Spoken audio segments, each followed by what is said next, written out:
All right, folks. Yishai Fleischer here, broadcasting live from Judea to the world. You're part of it wherever you are. Shalom to Malkah Fleischer. Hi there, Yishai.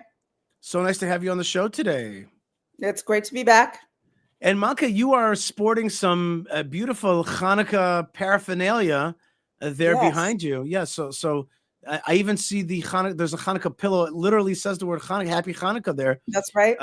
I think that I purchased those pillows for you at a Target somewhere, but what's some state that I was visiting, and I was and I don't remember what state was it. Was it Florida? Might have been Florida, and I think it was Florida. And I walked in and it had Malkah written all over it. These pillows. I can't help it. I love me a good holiday decoration.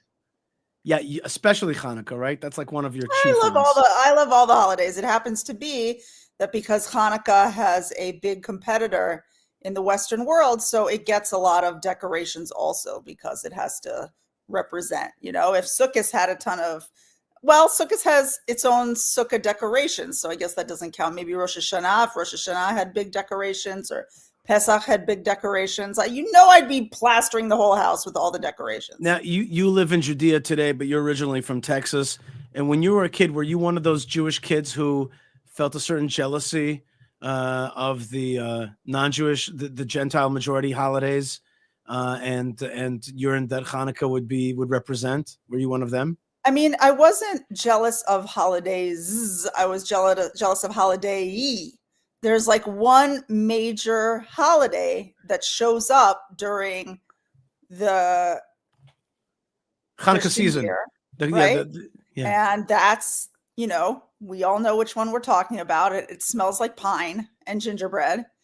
And like, who doesn't like pine and gingerbread? You know what I mean? Who doesn't like jingling bells? And eggnog is like the single best drink on earth. We actually don't have a Jewish eggnog. Yeah. But some of your family members were over our house, and we were thinking about how we have to have a Jewish version of eggnog. Yeah, we need a Jewish eggnog. We need to bring eggnog in. Yeah, so please, if you can, write me an email for a good Jewish eggnog recipe, or just your eggnog recipe. We'll try to convert it, and we even came up with a Yiddish name for it. We called it Zuckerzach. Zuckerzach, which is like we made sugar. It up. You don't have to tell them all the secrets, Yishai. No, you know what? And this reminds me, in the Holy Land, in the land of Israel, here in the Jewish state, in the state of Israel, the language of our country is Hebrew, which is what the Bible is written in. But as Jewish people lived in different countries throughout our sojourns in the exile, we spoke many languages. One of the most prominent one was Yiddish. So Zuckerzach, that I came up with as a Jewish name for eggnog, is Yiddish. Not that I really know Yiddish, but I can put a few words together. Yes, I don't.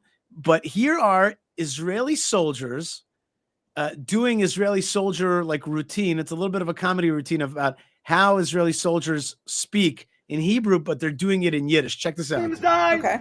Der Offizier, der Rebbe von der Machlaka. Vor Mekabel Polim sein der Rebbe soll der Machlaka zustellen zu Akshef. 2, 3. Akshef! Eisenummer! They count off. 3, 5, 4, 6, 7, 8, 9, 10, 11, 12, 13, 14, 15, 16, 17, 19, 20 und der letzte.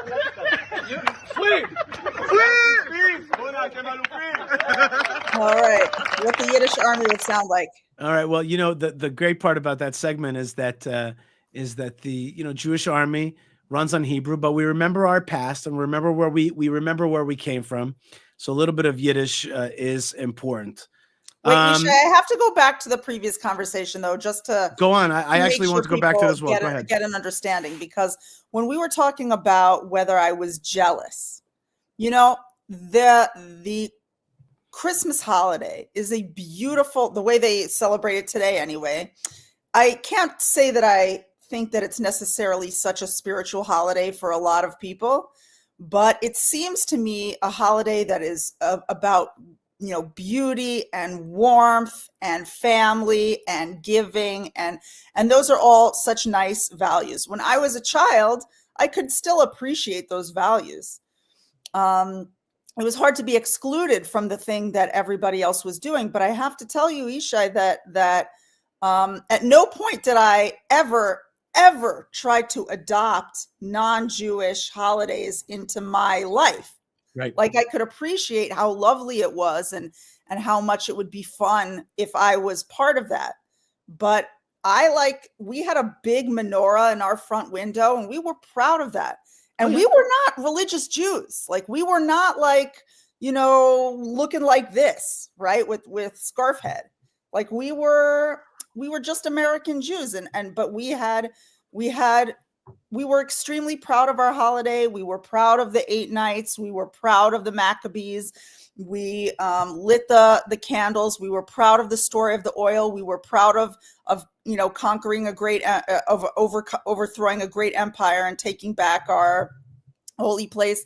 We were proud of all that stuff. So when you ask me whether I was jealous, it's not like just yes. You know what I'm saying? Is it that I think it's incredible that an entire country adopts a certain spirit and a certain smell and a certain image over the course of a month, and it sweeps up your whole life, and there's cocoa bombs with little marshmallows inside. Like, everyone can appreciate how cool that is, and yet I do not need that for me. You know what I'm saying? I don't need that. I never, even as a child, and then of course later on I became religious and all the more.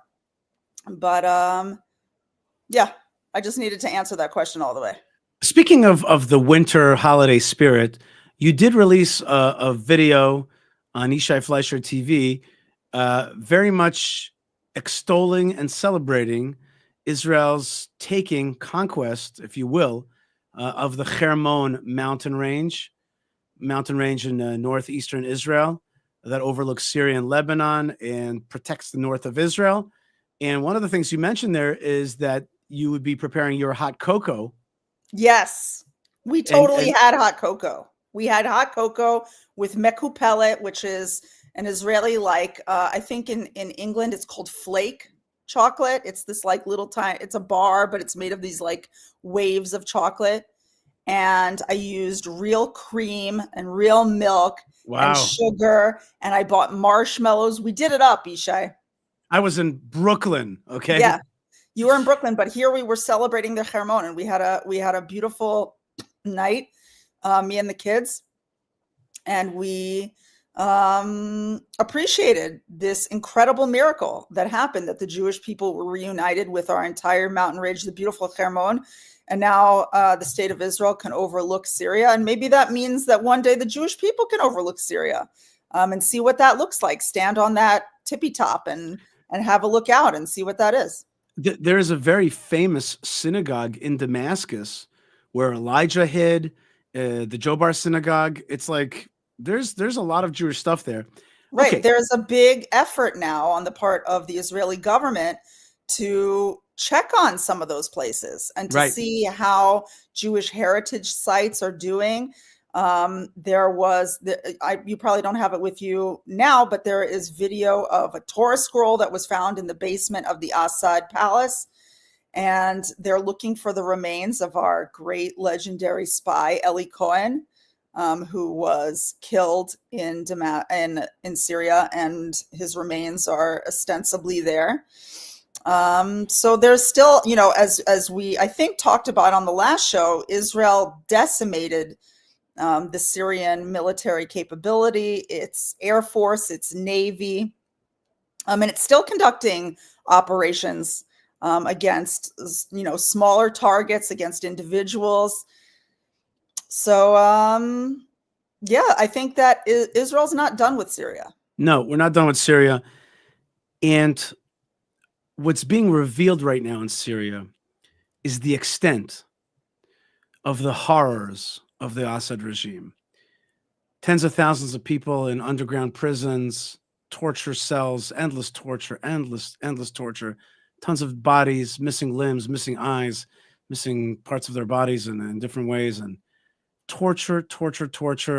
This is the Iranian-backed regime that stole billions, that made money off of drugs, billions, endless cars, endless guns, endless torture, the extent of the horrors of this regime, and to compare that to Israel, which is this country that has basic liberties, basic human rights extended to all, and that a big chunk of the world condemns Israel day and night for killing civilians in our war in Gaza, for fighting for our survival, and that we are seen as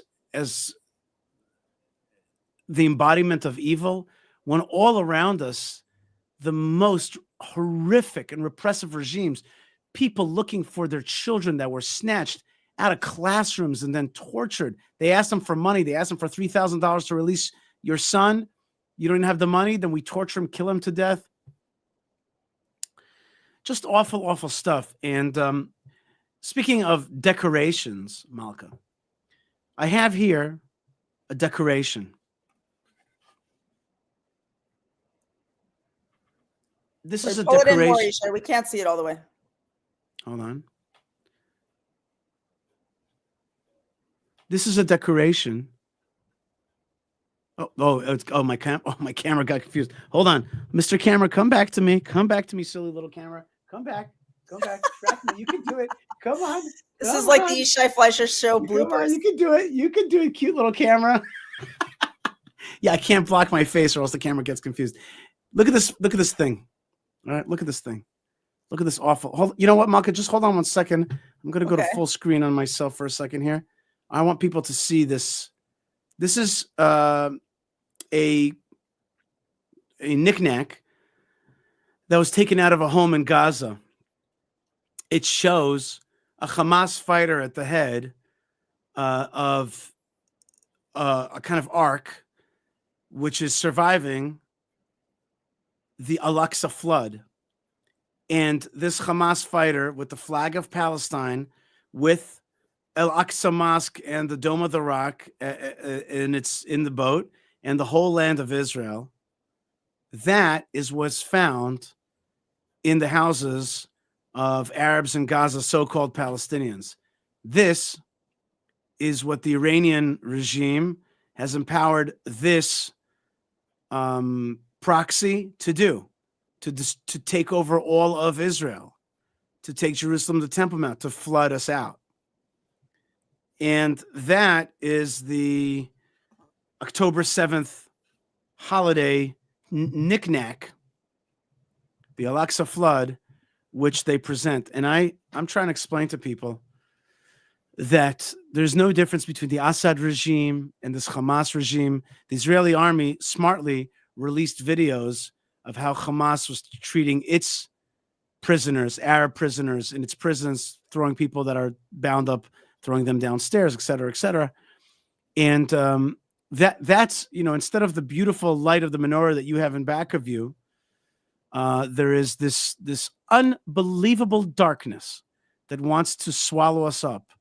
And the various useful idiots, or maybe complicit folks who are so-called progressives, are on the side of the greatest repression in this region. And Arabs like Musab Hassan Yusuf are screaming it. They're like, you're on the wrong side. You're not liberal or progressive at all. You're on the side of... Go ahead. I want to interrupt you for a second and bolster what you're saying. There was a recent study done by, I think, a United Kingdom think tank, which found that Hamas had been including in its numbers of war deaths people who died of natural causes. And they would also include, and they would take anyone, let's say somebody was 45 when they died. So they would say that they were 44, 43, or 42. Everybody, they would reduce the age so that people would feel more compassion that a younger person passed away. Right. And so it's just, it's so cynical, and people have just bought it wholesale. And I have to say that as this information is coming out, I really pray that people are doing some personal soul searching, because you and I, Yishai, like, there is no end to the number of people who call us liars and thieves and occupiers and murderers. We get called these kind of horrible labels daily. And we come to people and we look them in the eyes like this with the truth. And we've been called liars. And so when you see the liars and you see the reality, I hope for your sake that you're able to stop and say, wow, what have I been doing this whole time? Right. Who have I been accusing this whole time? What side am I on and why? Am I the kind of person who's easily manipulated? How did that happen to me? I got to make sure that I'm not that person. That's right. This is like a real introspection moment for the world. And I really hope that people will take this experience, what happened to the Jewish people and how the Jewish people have fought back against it and how we've been vilified for it. And I hope that people will internalize that experience and say, where was I during that? And what side did I stand on? And where do I stand today? These are very good points, Malkah. And people understand that when you have bias against Israel and anti-Semitism, it's destructive for your own society. And incoming President Trump actually got up on stage and talked about the scourge of anti-Semitism, which teaches these very things, that teaches you to be on the wrong side. Here's what he said about the future of campuses in America. What I will do to defeat anti-Semitism and defend our Jewish citizens in America. My first week back in the Oval Office, my administration will inform every college president that if you do not end anti-Semitic propaganda, they will lose their accreditation and federal taxpayer support. So that is a serious financial disincentive for anti-Semitism, but it's not. But the phrase that's missing there, it's not that it's just to protect the Jewish people. It's to protect the health, the mental health of the country, and not to allow it to go into jihadism and fraudulent progressivism and etc. It's because whatever gets infected with anti-Semitism, it kills God, it kills rational thinking, it sends you down a horrible, horrible spiral. That is such an important point that you're making, Yishai. It is not just about the fact that Jews get mistreated. As a Jew, I don't want to be mistreated. I don't want other Jews to be mistreated. Getting mistreated is bad. But it is so much more than that. Anti-Semitism is evil. It is siding with lies. It is siding with darkness. And that is bad for the person who's doing that. Right. Don't do that. That's unhealthy for you. And it's interesting, Yishai, that, I think that incoming president of the United States, Donald Trump, really understands how much, it seems to me that he understands anyway, how much anti-Semitism is a global scourge. That's he right. just had a conversation yesterday, I think it was, with our Prime Minister Benjamin Netanyahu, in which they discussed possibly the single biggest purveyor of anti-Semitism on earth today, and that's Iran. And they talked about the future of Iran. Now, for those of you who are geopolitically inclined, you know that the fact that Israel has cleaned up the military threat in Syria means that it is one step much closer to cleaning up the military threat of Iran. Iran is a global terror funder. It funds terror not just against Jews, although it loves to fund terror against Jews. It funds terror that ends up affecting people all around the world who are most certainly not Jews. And if we can stop Iran, which has made it somehow, instead of its mission to grow a nice country for its people, it's made it its mission to destroy the Jewish state and take over the world.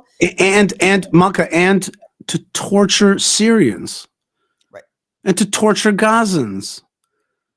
These people hate the very thing that they supposedly stand for. They suppress these people. They torture them. They steal their money. They steal their children. By the way, here is Congressman Corey Mills from Florida excoriating Anthony Blinken for tacitly sending money to the Iranian regime. Check this out. It's under your leadership, we have allowed Iran, the regime, to grow stronger than it's ever in its life. I'll give you some facts here. The Energy Information Agency said that Iran petroleum exports in Iran sold $144 billion in the first 3 years of your administration. Now, why is that number important? Well, because that is $100 billion more than what was permitted in the full 2 years of the Trump administration. You talked about we had to go forward with the Doha agreement. That was part of the, even though it was a conditions-based agreement, you couldn't prevent from pulling out of that. But you had no problem pulling out of Remain in Mexico. That's led to an increase in sex trafficking, fentanyl deaths, and illegal migrants. More angel families than ever. You had no problem, but again, you can't pull out of it, and trying to delist the Houthi rebels from a terrorist organization that now has resulted in 12% of global trade through the Red Sea being disrupted. Do you agree that delisting the Houthis as a terrorist organization was a good play? In terms of making sure that humanitarian assistance could get to the people of Yemen and that the Houthis were designated under multiple other So authorities, endangering American citizens while now that they're getting increased attacks as a result of your actual failures. And I can tell you with absolute clarity, sir, reclaiming my time, I can tell you with absolute clarity that Hezbollah got stronger while you were in office. Hamas was funded because of your failures to be able to impose necessary sanctions so that the Iranian regime couldn't continue to fund. I'm still talking, Mr. Secretary. You've had your time. You've had 4 years to destroy this nation. You and this administration. I will tell you with absolute certainty, sir, that America is better off with you not in office. That the Iranian regime will now finally start to weaken with stronger sanctions and with us being able to do our jobs for the Iranian people who are actually trying to lead a free democracy. I can tell you that Hezbollah, Hamas's leadership under Sinwar would not have been eliminated if they would have listened to Israel to what Biden had advised, which is ceasefire and stop. Hassan Nasrallah of Hezbollah would not have been eliminated if they would have listened to your leadership. And I can tell you right now that we are better off as a nation, we are safer as a nation, and our American citizens will be safer with you not sitting in that seat. With that, I yield back. Expired. Mr. Thank Costa you for your judgment. I wish you very good luck. Woo! Whoa, whoa, whoa, whoa. That is fire, huh? I see. That and I mean, God bless that you could talk like that. You know, that's what freedom is. It's just Yeah, that's awesome. good democracy in action there. Right. He was excoriating him. And justly so. Justly so. That administration simply funded Iran. That's a fact. Funded it, did business with it, grew its economy tremendously. And here you go. You know what I mean? Like you allowed Iran to support the Assad regime, to support Hamas. These are really bad people, not just against the Jews, but against their own people. And then also they have tentacles into American campus and they brainwash the kids. I mean, the evil is just endless. And so it's really amazing to me that he was able to say that so powerfully, so truthfully, right to his face. And I think that the world is safer without Anthony Blinken being in power. And I think that now it's going to be time to get rid of these regimes. And look at this Assad regime. Look what's being revealed. Like the minute it's like some kind of like awful, like fake skin, and you tear it off and you see this like, you know, horrific flesh being eaten away and worms and stuff like that. It's like so evil, so despicable. And it was right underneath the surface. And the world's not so concerned about it. They're concerned about Israel. And that's why I really appreciated his rage, actually. Yeah. Because it is right to be indignant about this. These are real people's real lives. And, you know, as an Israeli woman, and for example, like I choose to wear a headscarf. I live in a country and I live in a culture in which that is my decision. That is up to me. And you have these women in Iran and like they are inspiring the world. And then with their courage, you mean? With their incredible courage to fight against a total oppression of their country and their culture. And then the United States, which is known throughout the world as being the country which is the most free and the most supporting of freedom around the world, is going to empower that regime? That makes no sense. icky.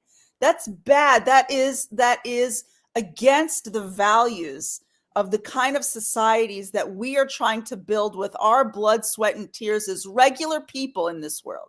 That's right. So you have a nice congressman who was elected by his people, who believes in the freedom and the health of his district, and he's angry that there's an administration still in power that is so backwards that it would send American money and American political protection to a regime which is just simply bad. That's right. It's just weird. It's like, why? In simple terms, why would you support evil? Like, what for? Why would you support evil? We all want to know the reason. Well, probably the simple reason is simple corruption. I want to say, Malkah, that towards the end of the live stream today, I will be taking questions. So you could start writing your questions, and my producers will start gathering them. So get out your questions, start writing them in the comments section, and we will call them and then deal with them towards the end of the program. So start writing up your questions, and I'm happy to deal with them. Nothing is too hard. Right, and we have super chats, Yishai. Oh, yes, and we have super chats. Super chats is a great way to get your comment to be read and to support our broadcasting. So please super chat it up. Super chat. Super chat. Not just a regular chat, a super chat. It's just turbocharged. Oh, here's a super chat. Israel closed its embassy in Dublin. That's good after how horrible Ireland has been for years towards Israel. Right. Indeed. I did not. Did you hear about this? I did not hear that. Yes, I heard about this today. Yeah, you were busy today, but I heard about this. Israel closed its Ireland embassy. Wow. Which is a very big move. It's very sad, and it's also very correct. Look, Malkah, at the comment. Nick Logray. Is that the right way to pronounce it? I think maybe Lowry. Lowry. Oh my God. Delete that. It didn't happen. I meant Nick Lowry. I don't know. I'm guessing. Yeah.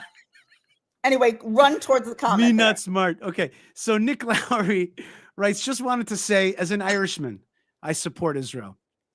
We are not all blind here. We are not all blind. For sure. Thank you, Nick Lowry. I knew that. Thank you, Nick. That's awesome. And you know what? I really do believe in my heart that there's tons of good Irish people that love Israel. Right. Sadly, there's also tons that hate Israel. And good for you, Israel. You know what? You don't want some of Israel. You don't want some of Jerusalem in your life. You know, then don't. We don't have to have an embassy with you. If you hate us, then see you later. Like, right. I hope if you hate oh, look, and Darren says love and blessings from Northern Ireland. Okay. You know, Northern Ireland has been also very strong. There's been always a strong pro-Israel sentiment in part of Northern Ireland always. Folks, I want to remind you to like the stream. I do want to remind you to do super chats and to ask your questions. We're going to have a continued great program. Malkah, you are so fun to have on the show. You know that? Thank you. Wherever I go around the world, people say to me all the time, they're like, you're great, Yishai, but Malkah's even better. And really, Malkah, she's your Ezer Kenegdo, as we say in the Bible, which is like your good contra, because she keeps you in line. Yeah, I'm the guest that you have on the show that's not afraid of you. Yeah, that's right. Or I am afraid of you. Anyway, I want to wish you a big yasher koach for also your beautiful Hanukkah paraphernalia. Thank you. Well, you brought it for me. Thank you. That's right. And I even now on my recent trip to Brooklyn, I got you some more, Hanukkah napkins, Hanukkah plates. Yeah, just for the record, we totally have Hanukkah decorations in Israel, and they sell them in the stores. But it's fun when you go out that you bring cool. That's right. Stuff. I went to the famous Amazing Savings, a great store in America that has great Hanukkah stuff. So it was a lot of fun. Malkah Fleischer, thank you so much. People can write to you through me, YishaiFleischer.com. BB My King writes, congratulations, people of Israel. Love from Ethiopia. Wow. Thank you for watching. Thank you very much. And thank you for the wonderful super chat. And thank you for the congratulations. And hopefully Israel will be more, in charge of the Red Sea lanes. If we one day also control the Sinai as we should, and be closer to Ethiopia as we were once in the past. And so a lot of great things are in the offing. The Hermon mountain range is now in our hands.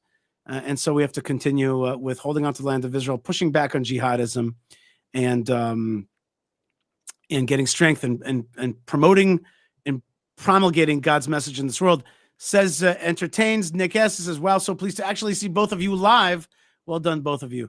All right, Malkah Fleischer, thank you very much for joining us. And God bless you and have a great week out there. May God be with you in everything that you do. And thank you for everything. Amen. And with you. Shalom. Ubadik, as we say in Arabic. Okay, Devin sends in $25 or shekels, 25 shekels without a message. So God bless you, Devin, wherever you are. Okay, so next up on our show today, we have a very interesting book that we have to discuss. I just want to put it up right now. Hold on one second. There it is. There's the book right there. And this book says about itself that this is the most important book you'll read this year. And the title is When a Jew and a Muslim Talk. This young man named Moriel Barel, who reached out to start talking, really talking with the Arab world through his mastery of the Arabic language. We're going to understand that in a second. Started getting real conversations.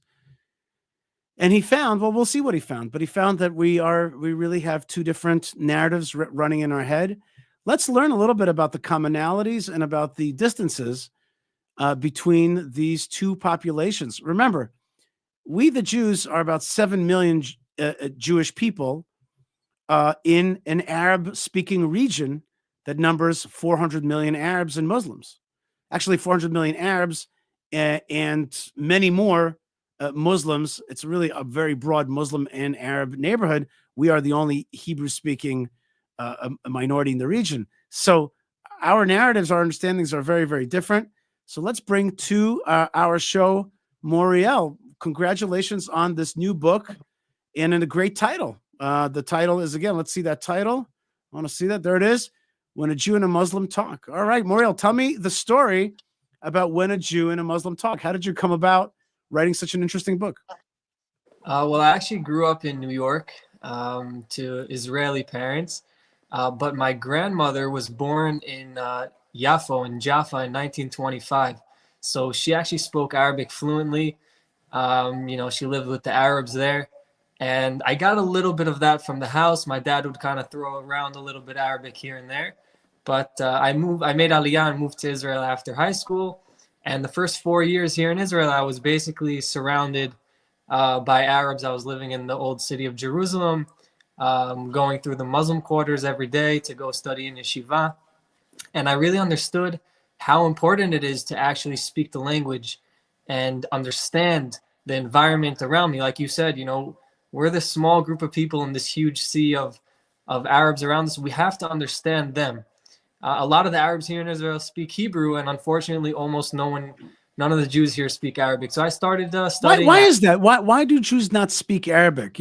I would think that would be a very important thing to learn in school. And I've always thought that weakens us.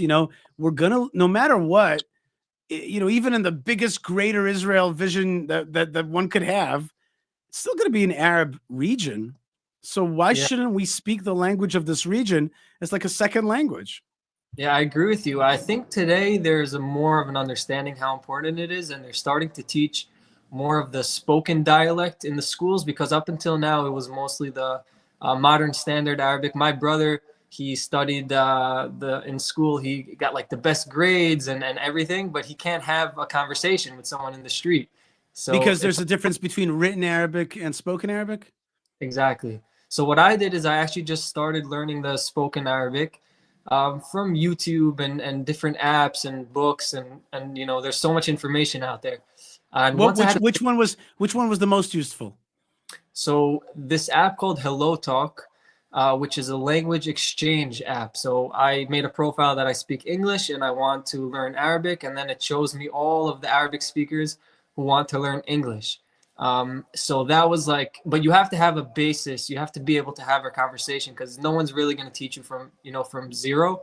But I had the basic grasp for the language, and I just started speaking with Arabs from all over, even here in Israel, by the way. Even today during the war, I can speak with, and I do speak with, people from Gaza, from Lebanon, from Syria, from Jordan, from Egypt, from Saudi Arabia, from all over. And it's so fascinating to be able to connect with these people.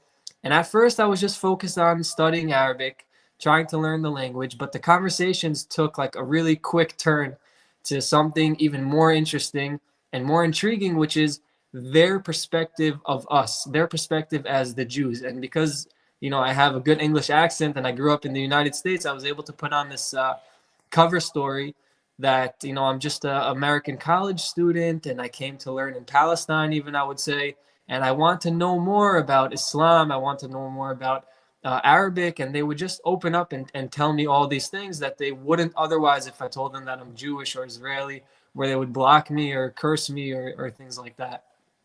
Okay.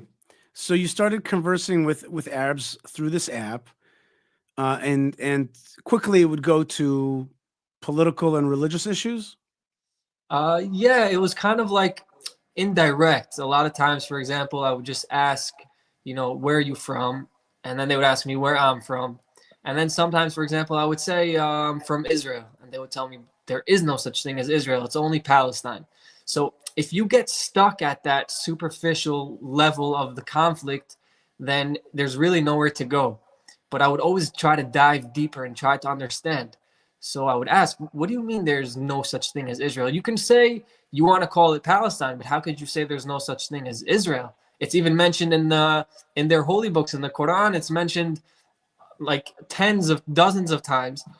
So they would tell me there is no such thing as Israel because the Jewish people never ruled over this land. There was I spoke to this guy from Gaza once, and he told me, you Israelis are stealing our land and killing our women and children. I said, hold on 1 second. Let me ask you a question. What do you mean we're stealing your land? The Muslims took this land from whoever was here before them, from the Byzantines, and it goes all the way back until they took it from the Jews. And he goes, wow, study history. You don't know history. Go study history. The Jews never had any sovereignty in this land before 1948. That's right. So That's how they see it. That's right. But how is that possible? So then if you dive in even deeper, you understand that, for example, Prophet King Solomon and King David were considered Muslim according to Islam. So, That's right. And it says in the hadith, in the oral teachings of Islam, that King Solomon built a mosque in Jerusalem. So there was never a temple, a Jewish temple. It was an Islamic mosque. If King Solomon ruled this land, that's him being a Muslim. That means that the Muslims ruled this land. That's right. And another girl from Jerusalem told me that Abraham, who was one of the first prophets to build the Al-Aqsa Mosque, was himself a Muslim. So Jerusalem belongs to the Muslims and not to the Jews. All the prophets, from Abraham to King David to Christian beliefs, they're all Muslims in their mind. And they do not share the Bible with us. They do not share the Bible with us. They don't believe in our Bible. They think it's a bastardized, like incorrect version. And therefore, it's only the Quran. There's no other stuff. Even though they say that the other stuff had value, they don't value it at all. And so, for example, where I work at the Tomb of the Patriarchs and Matriarchs in Hebron, people ask me all the time, why do they control the tomb of Isaac and Rebecca? Why would they want that when Isaac is the competitor to Ishmael? They say, no, Isaac was a great Muslim prophet. That's all there is to it. And that's just the way they see it. Now, I want to show you, I'm going to go big screen for myself just for a second so I could show you something. I want to show you this. This a friend of mine just brought home from Gaza. And this is the a kind of knickknack of the Al-Aqsa flood, i.e. the Hamas-led October 7th attack, which will bring with it they flood out the Jews, and it will, of course, bring all of the land of Israel, minus the Golan Heights, interestingly, because they think it's Syria, and, of course, will bring the Al-Aqsa Mosque and the Golden Dome to total Muslim control. So that's something that just came to me from Gaza itself. Would you say that this thing that I just showed, is that everybody that you spoke to was in that consciousness, or were there people outside of that? I've been using this app for almost or more than 8 years, and I can't even count on one hand, meaning there aren't enough even to fill one hand, the amount of people that had a different perspective. Were there no Druze or some other kind of that spoke differently? Were there no non-jihadist Arabs So the Sufi Arabs or other kinds, or maybe from Iraq or other places? Because I do meet Arabs all the time who want to see a sovereign Israel. Right. So first of all, Druze is a totally different story and religion, but they speak they're, Arabic. Right. But they're actually a spin-off of the Shiite Muslims, but they already have their own, different religion and perspective. But the sad truth is that on this app, which is, I think it's a very good kind of like, if you would do it scientifically and take like a, statistics, it's people who are actually educated. They're learning English. Most of them are college students or have been to college, or they need English for their jobs, which means they have good jobs, or they're looking for a better life and they need English. So these are people who are not, like hiding under a rock. Right. But I literally couldn't find people who had a different perspective. And lately, actually, after October 7th, I've been connecting with all different types of people here in Israel and in different Arab countries who are actually pro-Israel. They have a totally different perspective. They actually view the Jews in a positive light. Where are they from? UAE, Saudi? Where from? No, not necessarily. I've spoken to many people from Saudi Arabia, from the UAE, from Morocco, from other places that we have the Abraham Accords, and they don't like us. They don't understand our history. They don't want to even like us. But there are people from other countries, some from Syria, some from Morocco, some from Iraq, all over the place. But they're such a small minority. And that's the thing. When I just open the app and I randomly speak to people, I'm getting the regular mainstream person who has the mainstream education, who's getting it from school, from the mosque, from his house, from, this is what they're grown up learning and understanding about the Jews. I'll give you one example that actually very recently. Well, just before you do, I just want people to see the book itself, which is When a Jew and a Muslim Talk. And what you're about to tell us is described in caricature on your cover, which is two people. Maybe they're communicating, but there's a giant chasm between them. So I guess that picture, I mean, there's an element of sadness in it. Like, where's the Abraham Accords? Where's the respect? We're family in many ways. And yeah, yet I think you're. Go ahead. A lot of people are telling me, why don't you draw a bridge to bridge the gap? And I think what's really, really important to understand, first of all, before you could build any kind of bridge, is to understand the gap, is to understand that huge void. Because a lot of people don't understand, and they don't understand how it affects our everyday life and the so-called Israeli-Palestinian conflict, which I call the war of Islam against Judaism. Because it affects their way of seeing us and understanding, because they don't think that we have any belonging to this land. We have no history. We have no reason to be here. So, and it stems from Islam, unfortunately. So I'll give you the example I wanted to give you before. So after Nasrallah was killed, eliminated, there was a lot of like posts and tweets going around of Syrians holding up signs saying thank you to Bibi and things like that. So I said, I want to actually check what's going on the ground. I'm going to open up the app. I'm going to look for people from Syria. I'm going to talk to them and see what they think. And I couldn't find those people. Outside of the app, I have people who connect me with someone who's the head of some kind of organization that's pro-Israel. But on this app, and again, there are tens of thousands of people there, they're regular people, and they're against us. So this one guy from Syria, I actually told him a different cover story. I told him that I'm actually a Syrian Muslim living in the United States. I was born in the United States. My parents are Muslim Syrian, but they never taught me anything about Islam. They never taught me any Arabic, because they want me to be 100% American. And I'm trying to go back to my roots and understand Arabic and understand Islam. So in this way, he really would open up to me. So, and at the end of our conversation, he goes, "Ya akhi, my brother, you got to start reading Quran every day. You got to start praying. You're like going astray." He was actually worried about me. Anyway, I asked him if he's happy that Nasrallah was killed, and he said, of course, him and all of the, Hezbollah, they should all burn in hell, because, of course, they're killing the Sunnis in Syria as well. So I said, so do you actually support Israel in the sense that they're fighting your war? And he goes, whoa, hold on. The fact that I'm happy that the Israelis killed Nasrallah doesn't turn me into a Zionist, which is like, a curse word in their vocabulary. And then he goes, but wait a second, it doesn't seem like you're Muslim. There's no way that you're actually Muslim. I said, why not? He goes, you can't be Muslim and you support the Jews. Now, I was expecting him to say, because they're committing genocide in Gaza, it's an apartheid state, all these things that, you know, we hear about on all these different platforms. That's not what he said. He said because the Jews are prophet murderers, because that's what's written in the Quran.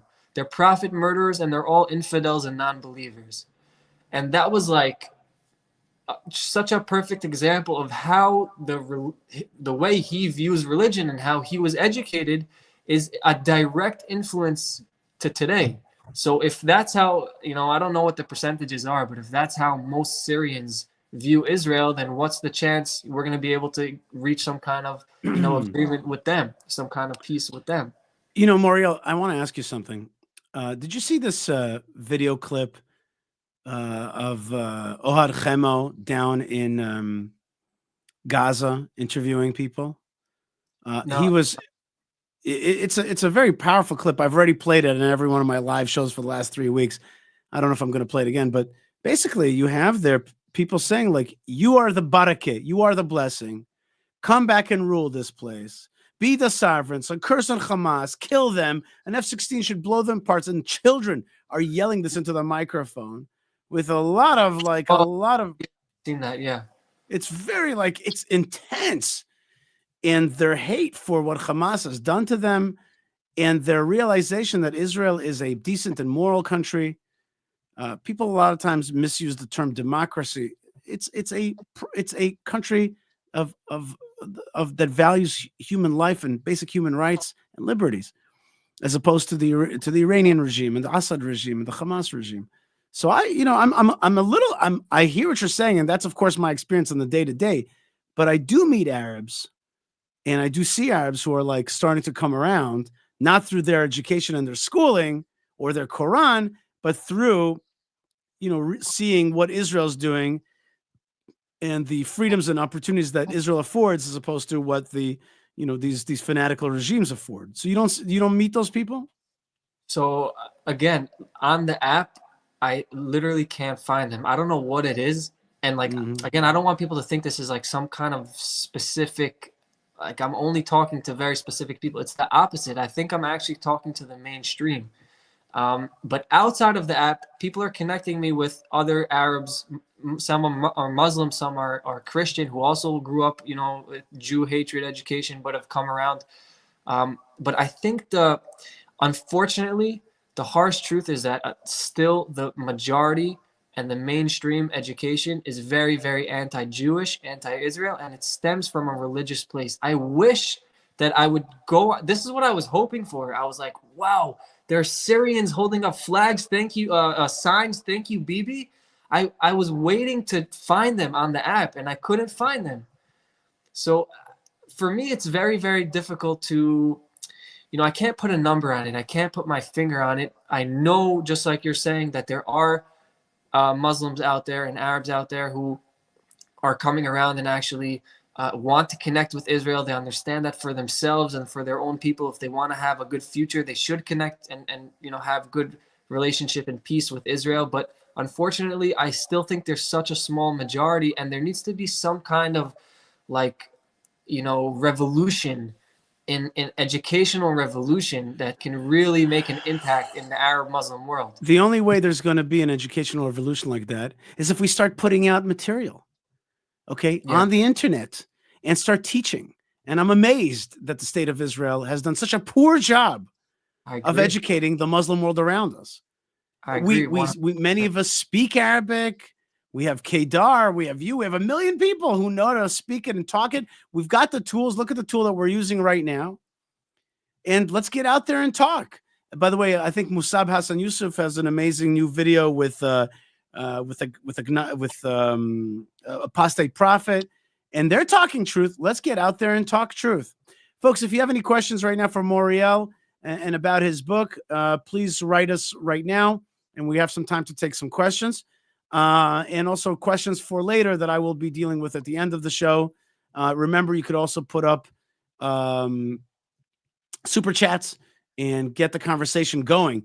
While I have you, Moriel, let's take a look at a very interesting video of Druze, ethnic Druze folks in Syria voting to have Israel be the sovereign around them as opposed to Syrian regime. This just happened. Let's take a look at this video. فاللي بدنا اياه نحن وياكم اذا نتخذ موقف ونتخذ قرار ونطلع فيه. عمي اسرائيل فاتت من الجنب الشمالي صار لها 3-4 ايام كل يوم بتفوت بتتمركز بالطول الحمر وبترجع بتتمركز بالحمر بتقدم لعند السريه الرابعه الشرطه العسكريه وترجع. اليوم فاتت واستقرت بحوالي ساعتين. فات رد الدبابات بجوز شفتوه بجوز ما شفتوه او سمعتوا فيه او ما شابه ذلك. فات رد الدبابات بالسلاح والعتاد والجنود كامله. استقرت. Moriel, should we continue to watch this, or do you want to explain to us what's going on? Well, actually, there's a part of what he's saying. He actually says we have to choose between bad and worse, and then because this is what I wanted to say before. Also, when you talked about the video of the guy in Gaza interviewing people, like it's not the lo chokhmah, right? It's not like it's not a, how do you say that in English? It's not a great wisdom. It's not. It's no big trick. Right. It's no big trick to all of a sudden become pro-Israel when you're being bombed and Hamas has caused you to lose your house and lose everything that you have. So now it's like, oh, screw Hamas and we want to be friends with Israel. What happened a day after October 7th and during October 7th when they were driving through with the hostages and everyone was going crazy in the streets from happiness? And what happens here in Judea and Samaria after there's a terrorist attack and they give out candies in the streets? So we can't be naive. And I'm not saying that there are no good Arabs and no good Muslims. I'm just saying you gotta look at reality in the face. And it's a harsh reality. That's what you're saying right now is a very deep and important thing in terms of the Middle East. You can't wish it away. Right. You can't wish it away. The Arab world's education on Israel is just horrific. The jihadism that is taught every day in math books is horrific. It's done by the PA. It's done in Egypt. It's done in Syria. And it's done by fundamentalist jihad Islamic teachers, which is the majority. And the point is we are surrounded with this stuff. And if we don't engage the education, and that's why I have to turn this conversation back to you, Moriel. You've written a very interesting book. I it's been on other podcasts and other people are talking about it. It's a good book. But you got to take it to the next level. Let me find that book again. I just want to, where'd it go? Where did this disappear to? It's not here. Why is it not here? Hold on 1 second. Yeah. Okay. Well, it disappeared on me a little bit. The bottom line is that we've got to start educating. We can't let this world around us continue to have this hate-filled lies. And sadly, it's important to know that that is also part of normative Islam today. Not all of Islam. There are, and I know many Muslims that are against this, and many that are trying to reform themselves, et cetera, and all kinds of situations like we were just talking about lead them to think differently. But it's time to engage. It's time to teach. Jewish people were supposed to be teachers. Yeah. And these are our cousins. And yes, it's good to have some distance, but the opportunity, especially through the internet now. In the 70s, you couldn't teach Egypt what to think, but now you can. It's going to go on their feed. All you have to do is talk in their language and send it out. Kathy writes, do these Muslims reject the secular proof of Israel's history in the land? Of course. Go ahead. It's irrelevant because the only thing relevant in their eyes is the religion, the religious proof, the Quran and the Hadith and all of the Islamic literature. There is no proof in something that they don't believe in. It's not relevant in their eyes at all. And I've had these conversations with people, and you just realize it's a dead end. There's like no point in arguing with someone who the information you're giving him is irrelevant. You know, I spoke with this one girl from Jerusalem. She goes, I asked her where she's from. She goes, I'm from Jerusalem, the capital of Palestine, because she thinks I'm American, so she thinks she can say whatever she wants, and I'll and I'll just believe it. So I go, what do you mean the capital of Palestine? It's never been the capital of any Islamic sovereignty in this land ever. Not since the Arab conquest, and not under the Ottoman Empire, and not under the Jordanians from 1948 to 1967. And I said, actually, what was the capital was Ramle. And she goes, oh, I never learned about that. We learned that Jerusalem is the capital of Palestine. So, right, it is what it is.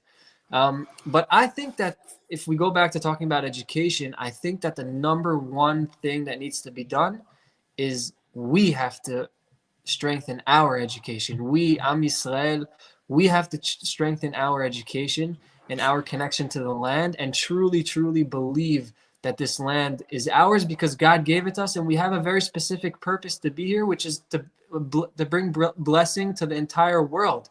And we kind of lost that concept over 2,000 years of exile, and we have to come back to that idea. And I think that sometimes in our actions, we actually prove to the Muslim world that they're right and we're wrong. You know, we talk about a two-state solution. Take Judea and Samaria and the Temple Mount, the holiest places to our people, to our nation. Just take it. So they say, oh, wait a second. So you don't have a connection to the land. You don't have any history in the land. There never was a Jewish temple. All of this is Muslim, just like we believe. Okay, thank you for telling me that I'm right.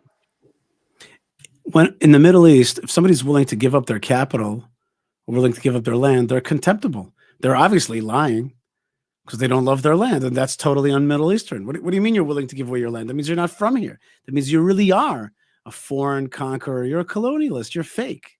You don't belong here. You don't love your land. Are you willing to give away your wife for peace? What is this? And it's completely contemptible. And that's what's so amazing about the two-state solution thinking, is that it's so anti-Middle Eastern. It's so self-defeating. It would never work. The language itself brings war. The language itself causes the other people to have contempt for you as opposed to respect. And therefore they just want to kill you and get rid of you. And they know they can because you yourself are willing to leave. And so you're absolutely right. It proves so important to understand that it's this. A lot of people say, like, do you really think it's a religious conflict? People don't want to really take it in and really understand that it's a religious conflict. When it's a religious conflict, it has a lot of meaning behind it for both sides, and a lot of people don't want to take on that meaning. But just like you just said, they have to understand, if you look at it as a political conflict and all you need to do is split the land and create this two-state solution and get out of the settlements and all these things, you're literally making the situation worse instead of understanding the real roots of the situation and then trying to find ways to change the education so that we can actually have peace. Then you're making the situation worse. That's why it's so important to understand. A lot of people just don't know. They've never spoken to Muslims, or even when they do, there's a lot of how do you say, puchi muchi. They like. Well, because our side is afraid of religious conflict. Our side is afraid of, the liberal tendency is to not be sure of anything. It's to be doubt, like to be in doubt is good. To be in doubt is good. To be unsure is to be sure is kind of bad. It's kind of extremist. But the other side in our conflict is very sure. I really do hope that you do find more people that see Israel for what it is, which is a blessing, a barakah. And by the way, that's what I'm always saying to Arabs. I'm saying Israel's barakah. It's a blessing for you. And look what your leaders and look what your fight against us has brought you. Nothing. Because the Quran itself says that the land of Israel belongs to the Jewish people, although there's plenty of anti-Semitic statements in the Quran. But again, I say to you, Moriel, which is congratulations on your new book, and everybody should read it if they really want to understand what things are about. But at the same time, do I still have that book up here? There it is. When a Jew and a Muslim talk. Check out the book, and you can get it on different platforms. At the same time, I really want to adjure you to teach to teach in the Arab world. Teach the real history. I agree with you. We have to know our narrative. But okay, there's a lot of people working on that. But there's not a lot of people helping the Arab world know our narrative. Am I right? Yeah, you're right. Maybe that's my calling. I have no doubt that Arab videos in Arabic will do amazingly. Basic Jewish history, basic truths, basics. They'll be just amazed by that. Chris writes, UNRWA has been teaching hate for generations. Time to get the children away from narcissistic psychopath teaching. Okay. No doubt. UNRWA is definitely a wing of that education. No doubt about it. All right. Final words. What's your hope? Again, I think that we have to work on ourselves. That's the number one thing as a nation. And from there, we can, shine the light onto the other nations and start teaching. But yeah, I'm going to take your advice for it. Maybe I'm going to figure out a way to start teaching in Arabic to the Arab world so that they can see us in a positive light. I actually spoke with this one woman from Egypt that she said that on the app, the same app that I was using, she spoke to like an older Jewish guy from Israel, and he started teaching her, just telling her the truth, and it turned her around 100%. She's a Christian Arab in Egypt, and now she loves Israel. She studied Hebrew. She studies the Tanakh. So that gave me a lot of motivation as well. I have no doubt. I have no doubt. I think that they'll be moved, and it's time to reach out to them. You know that Israel broadcasts in Persian, and the Persians listen to it. Like, we do manage to get out to the world with a lot of knowledge, but not enough in our own region. Moriel Barelli, God bless you, and thank you. Congratulations on your new book. I hope that people check it out. Thank you for joining the show, and let us know when there's new interesting information. We'll have you on again, and keep talking. Let's see if we can bridge those gaps and educate and really be that barakah, that blessing to the nations around us. God bless you, Moriel. Thank you for being with us. Amen. Thank you, Shai. All right, awesome. That was a great segment. I really enjoyed that, and important to talk about our relationships in this region. And I just want to. Here's another. I have another prop here. Here's another thing that just came from Gaza, and you can see this is a Hamas, the Al-Aqsa brigades, and basically it kind of says like God has given it to you, so now you have to go take it. And there's Jerusalem, and there's a gun, and the continued fight against the Jewish people is dangerous for us. Now, that danger is also around us here in the Middle East. There's also danger in Europe and in other places around the world, and there's an interest to bring Jewish people on Aliyah, that means immigration, to the land of Israel. Of course, it's not the greatest reason to run away from danger, but it's a perfectly fine reason. Okay, if you're in danger, there is a homeland. But of course, coming home to the land of Israel is much more than that. It's not just running away. It's actually coming to something, which is coming to the good land, to the land of Israel, to a closeness with God, a destiny, a meeting with destiny of the Jewish people's return to the land of Israel. It's part of building a Jewish state. It's one of the most exciting and most organic of movements. And one of my friends, his name is Shraga Evers, he was on a few weeks ago. He has an organization called Shivat Zion, which means to return to Zion. And he specifically works on the issues of immigration to the land of Israel from Europe and South America. Shraga, welcome to the show. How are you today? Hi, great, thank God. What are you like in some kind of call center in India? Where are you at right now? Right now, I'm at the office right now. Okay. We don't have the best acoustics, so we usually work when we speak to the Olim. The staff speaks and helps the Olim. Many times we use these kinds of things, and they have great sound and a microphone. So very good. Well, it's good to have you on. Shivat Zion is a movement to try to help Jews of Europe immigrate to the land of Israel. Let's just ask a first question. Are you trying to help people who already want to go, or are you trying to teach the value of immigration to the land of Israel? Right. So I don't think you can convince someone that's not open to receive. I think that's in any religion they know that, even though sometimes teachers try to convince and to bring value. I think we try to do both, meaning first we try to take anyone that has ideas of making aliyah to show them how it's possible, to show them the way to take away any obstacles.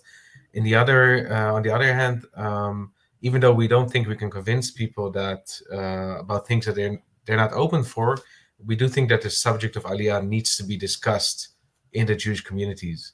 Unfortunately, there are many communities that are not so interested to have the subject too much out there, because the communities are getting smaller. There's a lot of assimilation. Usually the people that are leaving the communities are the stronger people.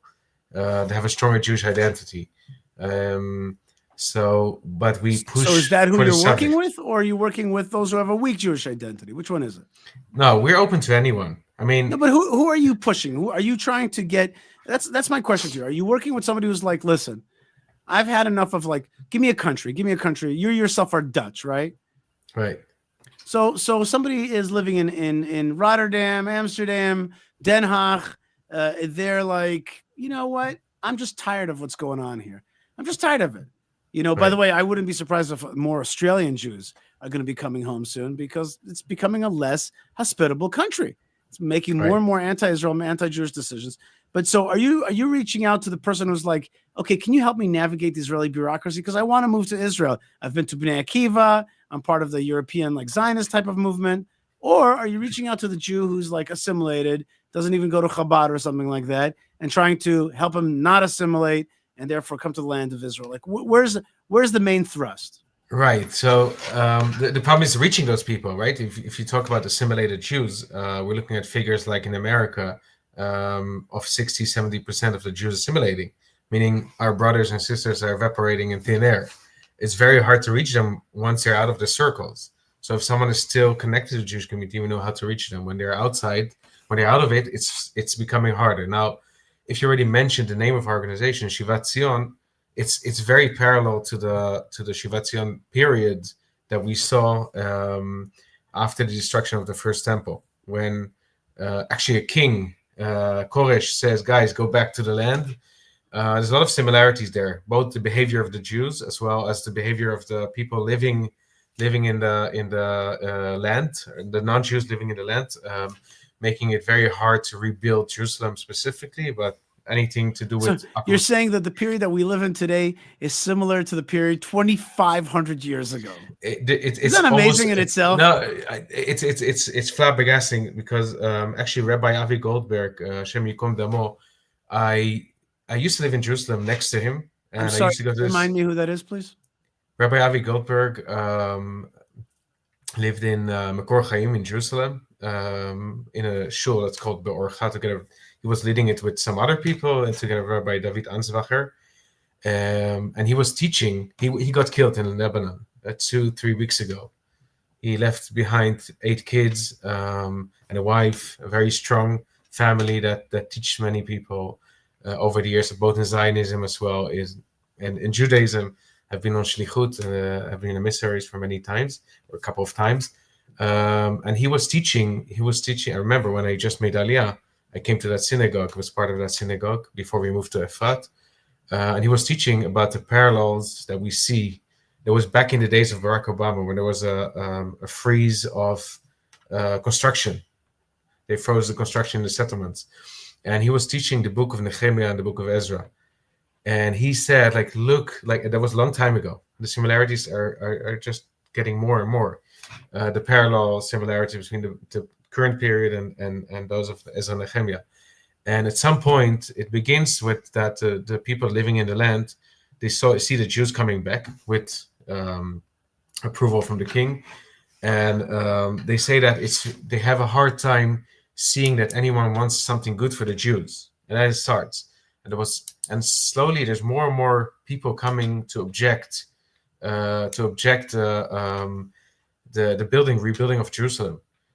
It's very interesting. And at some point, there's Geshem Aravi, there's Tuvia Amoni, like there's all kinds of people joining the forces and fighting against. At some point, they say, just stop building. Just stop building everything, and you will have peace.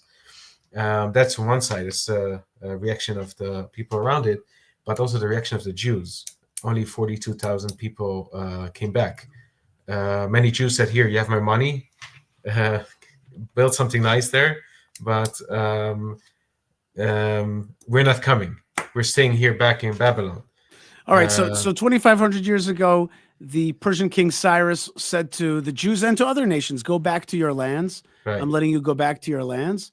And only a few Jews left Persia to go back to the land of Israel. But that started the Second Temple period. Okay? And those 42,000 were the folks that really started it up. As Nehemiah came to Jerusalem, he realized that what had to be done was to build the walls, and there was many efforts to try to stop them, but he made them work day and night without stop, with defense and with building, in order to achieve that. And there was all kinds of efforts to stop the Jewish rebuilding of Jerusalem. Later, Ezra came, and Ezra brought the religious fervor and the spirit and the Torah back to the nation, who had become pretty secularized. So in many ways, in many ways, there's similarities between that time today. Immigration to the land of Israel is open, and you can come home. Israel became kind of secularized, but now Jerusalem has been rebuilt. There's still folks trying to stop us from rebuilding the rest of our land, and there's also a movement towards a greater connectivity to our heritage, to our religion, to our God, to our Torah, etc. Okay. You still didn't answer my question. I just want a clear answer. Who are you reaching out to with Shivat? So we try to reach anyone and everyone. Like I told you, we want the subject to be discussed, and whenever a heart opens, we're here to take them with both hands and guide them and show them the way. What kind of people are coming to you then? So in the beginning, of course, you have the low-hanging fruit, the people that have a strong Jewish identity, that have a Zionistic ideology. But lately, because of the developments, I mean, it says in Jeremiah or Yirmiyahu, it says that first God sends the fishers and then he sends the hunters, right? I'm not a big fan of marketing anti-Semitism, but in practice, that is what's happening. So we see people that have... Which countries are feeling the anti-Semitism? Tell me about it. Tell me about their life. All the Western European countries, or Central European even countries. Germany? Yeah, of course, in Germany a lot. I'm not talking about the political establishment. I'm talking about what's happening on the streets. Right. Like, tell me which Jews are feeling it on the street physically. Right. So, of course, the recognizable Jews. Well, what happened lately, since October 7th, but it developed, it's evolving. So you first had the students, but also in business life, in the elite of the thinking elite. There just now is a campaign in Holland, actually, that says "not in my name," that they try to have a weapon embargo and any cut off any support from Israel. You have in Ireland now that the Israeli government is fed up and actually closed their embassy. That's all expressions. What do you think about that? What do you think about closing the embassy in Ireland? Is that a good move, bad move? I'm not very well developed politically, but what I think is that what happened in the past, Israel would always, in Hebrew, called lahachil, right? It would always, swallow. And that might be a smart move. Swallow up the abuse. Right. Sometimes it's a smart move. Be smart and not just right. Better be smart than right. Yeah. Right. But at some point, it's enough. And I agree that it's a bit enough. The abuse, it crossed any red line. Let me just say this. And somebody, there was a comment before. And if Yocheved wants to put it up, that'll be good. But I think that if Israel is willing to leave Ireland, therefore we should definitely leave the UN. Like, how much abuse could we have through this organization? Sure. It's absurd. And I'm sure that if Israel would leave the UN, within 2 years, the UN would just fall apart because it would have nothing to do. Just have nothing to do. So if you're willing to pull out your embassy from Ireland, then you can definitely pull out your what's it called? Your ambassador from the UN. Like, forget it. Like, it's over. Like, just forget this thing. Okay, right now you have. Wait, so you said that in places like France and Europe, France and Germany. Where's what I wanted to show right now? Oh, there it is. here's your cause match right now, Shivat Zion, helping Olim strengthen Israel. But you're specifically not working on American Jews. You're working on French Jews. Oh, not French Jews, Not right? French Jews. We work on British Jews or UK from the UK and the European countries. Basically, we like we said, we try to reach everyone because no one is dealing with Europe. There's no Aliyah organization active in the countries that we work with. Whoa. So you're saying that Israel that's why we're established. Right. You guys were established because Israel has no real immigration services from what? From which countries? Give me examples. Come on. Well, I Bonnet Dayek, be precise. Right. There is immigration services, but there's no outreach. There's no Aliyah organization reaching out and doing the work of guiding people into the whole immigration and the Klita integration process. We're talking about the UK, Ireland. We're talking about Germany, the German-speaking countries: Germany, Austria, Swiss, Holland, Italy, Spain, Portugal, Scandinavian countries. All some communities, some bigger, some are a bit smaller, but altogether you're talking about close to 600,000 Jews. Whoa! In the European Union area, that's not excluding France, that are not serviced. You think there's 1 million Jews in Europe with France? Mm-hmm. Yes. Mm-hmm. And after France, it's UK, right? After France, it's UK, and after that, it's Germany. And then you get smaller communities of. But the British Jews, they know what their options are. I've been there. They know what Israel is. They know if they wanted to choose Aliyah, they would know. Right. It's the similarity with the Shivat Zion period 2,500 years ago. They knew they could come. No, right. I understand that people didn't come in the beginning, the early adopters, but 50 years later, everything was already, was fine. Right now, it's fine. You can make Aliyah. And actually, the bargain gets worse and worse. Prices in Israel are always up. The real estate is becoming more expensive. Abroad, economically, it's getting worse. Right. And we had Rabbi Leo Dion. No, he wasn't on. He actually gave a talk, and I heard it. And he said, I sold my house in London, and I bought a house here. My house in London depreciated. My house here has appreciated. Right. Therefore, it was an economically wise thing, which is pretty cool. That's pretty cool that you actually will make money by making Aliyah. That was never the case previous. So that's like a big deal. That's the way the way it is right now in the world. That's a big deal. That's really cool. Okay, so but you also service South America as well, right? Right. The Aliyah South America, pre-Aliyah, there's some services available by the fellowship, the Keren Lididut in Hebrew. Post-Aliyah, on the long term, they don't get a lot of support. And when things get complicated, it's very hard if you don't speak the language. And typically, many South American Jews don't speak Hebrew well. They don't always speak English. So we have a staff here that also speaks Spanish and Portuguese. And we're here. Again, Israel has a lot of support available. We try to make sure that people get what they need and that they land well and they integrate well. We're now looking, God willing, also for next year, providing some kind of housing first landing solutions. God willing, that will be successful. And that's also why we're also doing a cause match, because we do everything for free. We're small muta. We're serviced, like you see in my headphone. This is how we service the people. We're here to serve them, and that's really the gisha. That's the attitude. And God willing, will be a instrument in helping some Jews integrate well, making Aliyah, helping a number of people that were doubting to make to break down that barrier, and hopefully all the Jews will come home. It's a handout. It's a hand out in reaching and helping pull people onto the boat. That's amazing. Right. Hey, while I have you here, and you are, of course, the head of Shivat Zion, as we said before, you are right now in an effort to try to help European Jews and South American Jews come to the land of Israel and get that consciousness. So kol hakavod to you.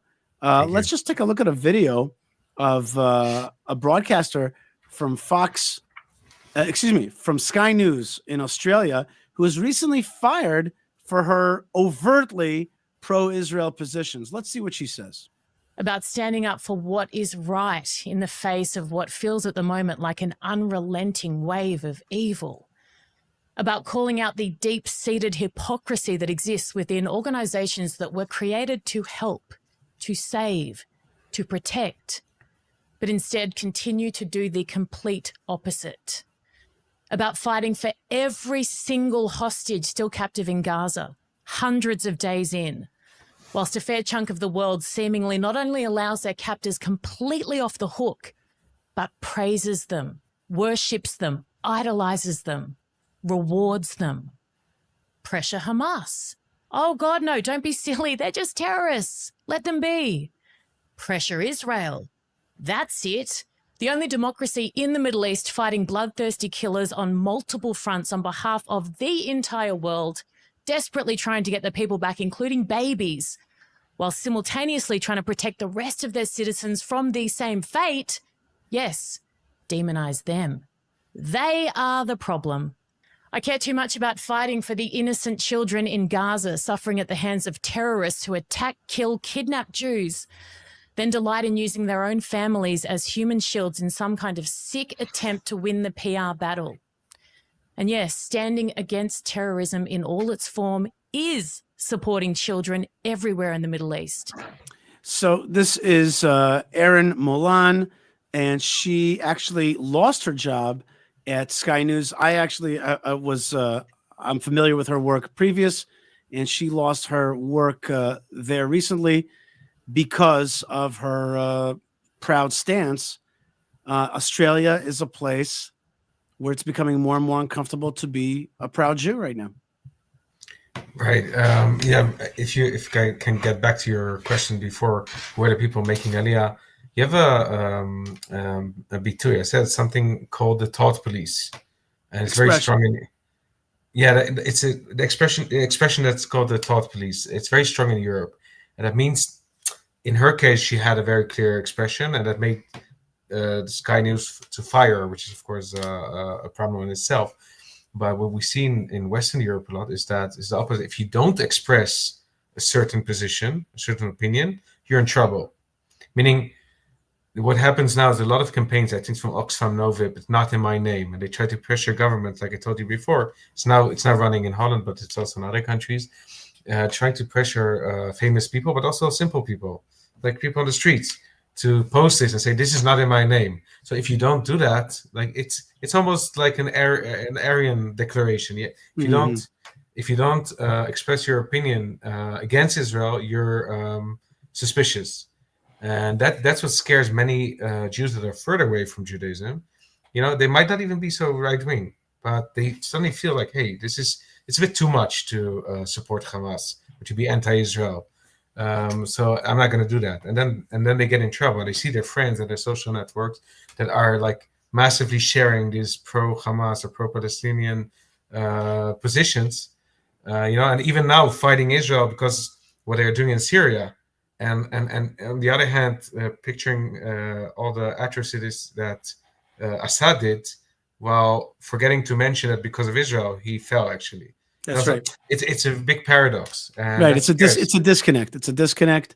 It's funny because we're having you on right now to talk about the kind of thought police where you're not allowed to say or what's cool to say. And then we talked just a minute ago to Barel, who was talking about how the Muslim world is so brainwashed to hate Israel from both the religious and their media institutions. Okay. So one of the things that, one of the dark things that comes out of that is anti-Semitism, but part of anti-Semitism also brings Jewish people home to the land of Israel. And you are, in a sense, cleaning up and helping them come home. But of course, we would love to see that movement of immigration to the land being a positive one that comes from yearning to be living in this land, to be in the organic opportunity that is this good land, to help build this land. The integration is much easier if people come out of ideology, not a refuge, because they're not running away yet. But it's harder if you go away because of push factors. That's a great point, Shraga Evers. That's a great point. And I want people to check out your efforts at Shivat Zion. Let me put that up for a second. There it is. There it is right there. Shivat Zion, helping Olim, especially from Western Europe and from South America. Shraga, thank you so much for being with us. Thank you. Erev Tov. All right, keep up the good work, and we are indeed out there. So many good folks fighting the fight. So many good folks fighting the fight. You know what? I want to show you another group of folks. We talked earlier with Barel about the Muslim world, but there are amazing heroes in the Muslim world as well. And one of them is Musab Hassan Yusuf, and another one is Apostate Prophet. And they got together. These two amazing guys got together to talk about the anti-Israel education that they deal with every day, the Muslim world. Let's take a look at their discussion, and I'll be right back. He was one of Muhammad's best friends. In fact, he died fighting for the Islamic cause. And my father chose the name before I was born. And I think even until today, he still used that name. They call him Abu Mus'ab. Even until today, after he disowned me. So for me, of course, I have a different name today, but I never reveal it to public. Makes sense. People who are very close to me call me by a completely different name for many years by now, but I choose to keep it only for the real people in my life. So this is how I am known, and that's the connection to my birthplace, to my family, to that culture. The son of Hamas, this is the title of the book. I am not a son of Hamas. And the Green Prince, that was my code within the Israeli intelligence, because they would never have your real name for communication, for security reasons. So it's just a code name. I'm none of that. I am not a name. This is just something to be recognized based on people's expectations, I guess. I want to bring up something that I think is very important and that I think is missing from most of the conversation around this entire conflict. And you know it very well. I grew up being told, and I'm sure you did too, that in the possible near future, as Prophet Muhammad said, we Muslims will fight the Jews, and we Muslims will kill the Jews until the Jews hide themselves behind a rock or a tree, and a rock or a tree will say, "O Muslim, servant of Allah, there is a Jew behind me, come and kill him." Except for the Karkat tree, which is the tree of the Jews. I heard this when I was a little child. I went to my friends in Germany, growing up as a Muslim kid in Germany, telling my friends about it and seeing them shocked. And I didn't understand at that point how messed up that was. I'm pretty sure that you heard that as well from early childhood. And so do other people growing up where you grew up, right? Yeah, well, first of all, the hadith, لا تقوم الساعة حتى, meaning the end time will not come until the Muslims kill the Jews. So this is a condition for the Muslims to get to the point where the judgment day means that the end of this life as we know it, and then it would be the beginning of the kingdom of their heaven, where Allah is going to be sitting on a throne, and he's going to decide who's going to hell and who's going to heaven. And of course, the Muslims, the true Muslims, are going to heaven, and all the non-Muslims are going to be doomed in eternal fire. In order for the Muslims to get to that point, they must kill the Jews first. This is a duty on behalf of Allah. So this is very, very dangerous. It's very dangerous, and it's in the most trusted Islamic source. But it's not only in the hadith. It's also in the Quran. And it's also in the Hamas charter. And it has been part of the conflict the entire time. I know that the so-called reasonable Fatah, for example, in Judea and Samaria, or also known as the West Bank, they have been preaching this hadith to Muslims in the mosque. Just a few weeks after October 7, 2023, they had it during their Friday prayer. The imams were instructed to tell the people this hadith again, and that this will come true regardless of what happens now. So, well, this is an absolutely fascinating discussion that Apostate Prophet had with Musab Hassan Yusuf. Awesome discussion. And you see there the pain. And we go back to this theme that we're having today, which is education. This is what's being educated. Like, this is being taught physically with this kind of stuff and with school books and with teachers throughout the Arab Muslim world.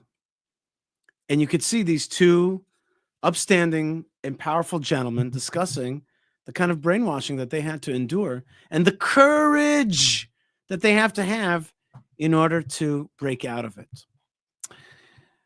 I am amazed by the courage of those two men and many others who stand up. And I hope that the interview that we had earlier will prove that there's going to be more and more people who are going to be educated about the truth of the goodness of Israel, the rights of Israel, the strength of Israel, and the lies of the replacement theology that have been placed against it. Folks, we got 1/2 hour left of this show. 1/2 hour left. And I want to hear from you. So please, I'm reminding you, send in questions to the chat, and I will answer them in the last 15 minutes of the show, which is coming right up. So let's do that. Let's get ready for questions. Remember that you could also support our broadcasting with super chats. And you're sending a super chat right to the land of Israel and Judea. Let's get out there and start to educate out there. Let's get out there and not allow the dark narratives to rule this world.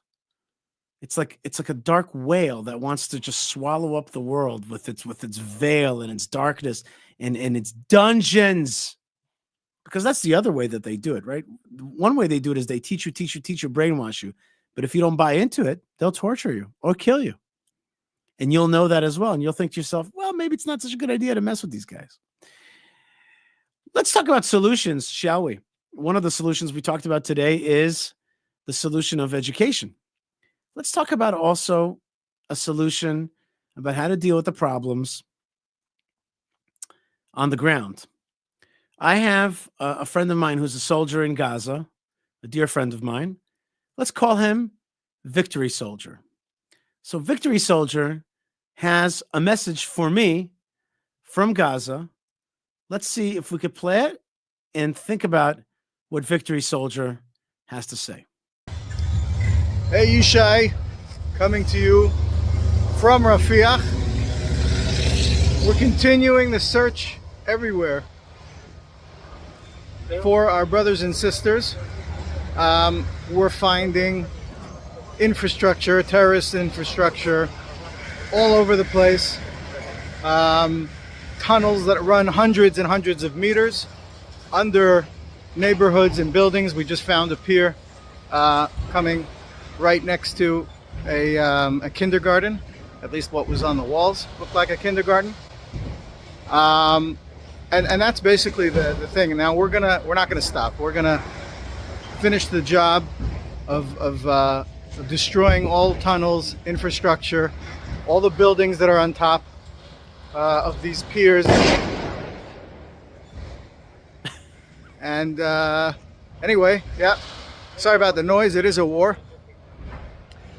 And just a few thoughts about this whole situation that you can sort of see around me. The immense amount of destruction. Just fighting here makes you wonder who's paying time after time. I mean, who are the suckers that are donating and paying time after time to rehabilitate this terror cesspool where they take the money instead of bettering their lives. They just dig tunnels and buy weapons and everything else in order to murder and pillage. And obviously they're not interested in bettering their lives, at least in a Western sense, but rather just continue and deepen their jihad. And so I'm just hoping that some of the world suckers will wake up to this and will put an end to it and say, no, we're not rehabilitating a jihad terrorist state. And maybe that's where everyone can help. Anyone who's not in the actual fight can also push on that point.